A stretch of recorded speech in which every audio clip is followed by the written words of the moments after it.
Dobrodošli na kanalu Jeclam in na novem videu. O čem bom govoril danes? Danes bom govoril o strahu pred jecljanjem. Vsi smo bili že v situaciji, ko smo kaj nakupovali ali kjerkoli smo že bili, ko smo morali z nekom govoriti in smo bili ravno pred tem, ko smo hoteli čisto naravno nekaj povedati in smo začutili, da bomo začeli jecljati. In seveda, prišel je strah, adrenalin je na polno začel in kaj se je zgodilo? Več o tem v nadaljevanju.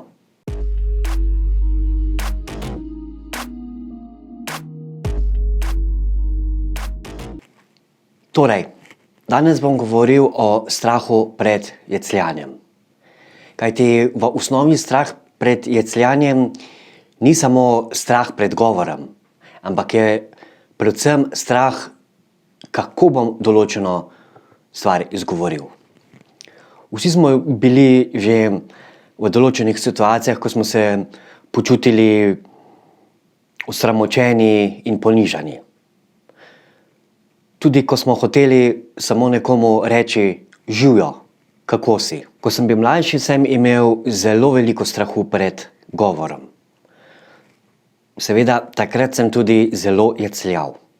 To je bilo v 6. razredu osnovne šole. Takrat so bili še tisti znani plusi in minusi pri spraševanju. In seveda, dostikrat sem vedel odgovorov in bi si lahko izboljšal ocene, vendar, na žalost, nisem odgovoril. Zakaj? Ko sem bil mlajši, sem imel velikanski strah pred govorom. Kot sem že omenil v prejšnjem videu, sem bil včasih oseba, ki je zelo močno jecljala. Lahko sem povedal samo 2 besedi skupaj, brez da bi jecljal.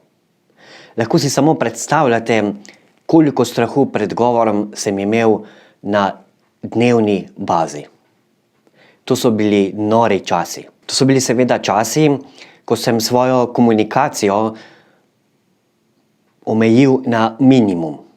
Govoril sem res samo s tistimi, ki sem jih najbolj poznal, pri katerih se nisem čutil tako obremenjen, kaj bojo rekli, ko bom jecljal, in pa seveda kje drugje, kjer sem moral povedati, na primer v šoli ali kaj podobnega.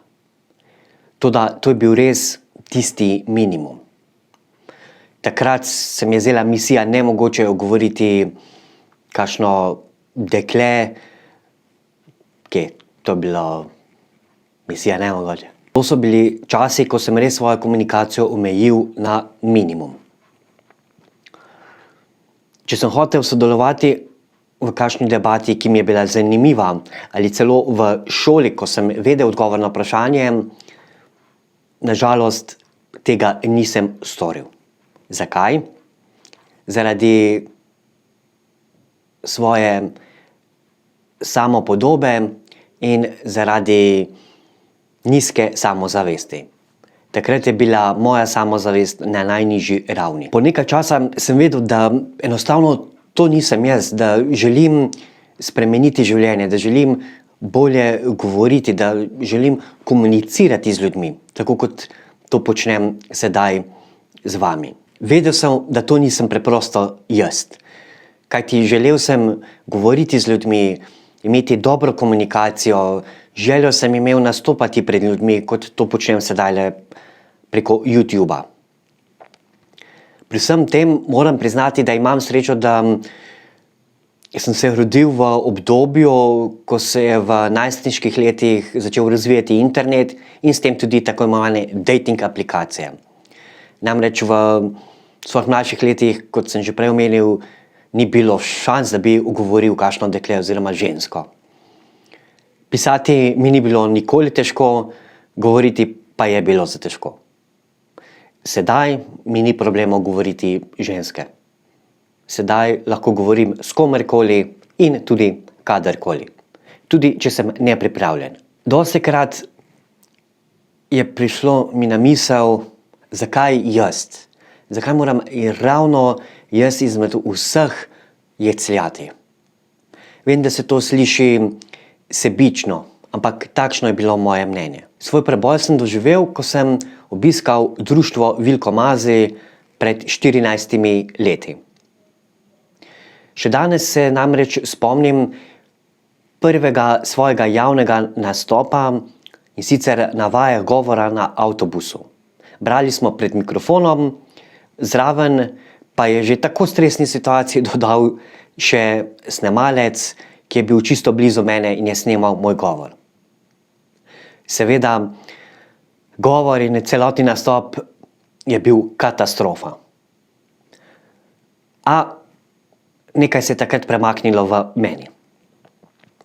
Po nekaj drugih nastopajočih sem sam prišel spet na začetek avtobusa in prosil, če lahko nastopim. In sem. Praktično sem celotni nastop izpeljal brez problema. Mislite, da je nastopanje pred mikrofonom na avtobusu zelo lahko? Motite se. Namreč na naših vajah govora imamo zelo veliko staršev oziroma partnerjev, oseb, ki jecljamo. In dostikrat imajo oni večje težave z nastopanjem, kot jih imamo mi. Poskusite kdaj, boste videli, kako je to.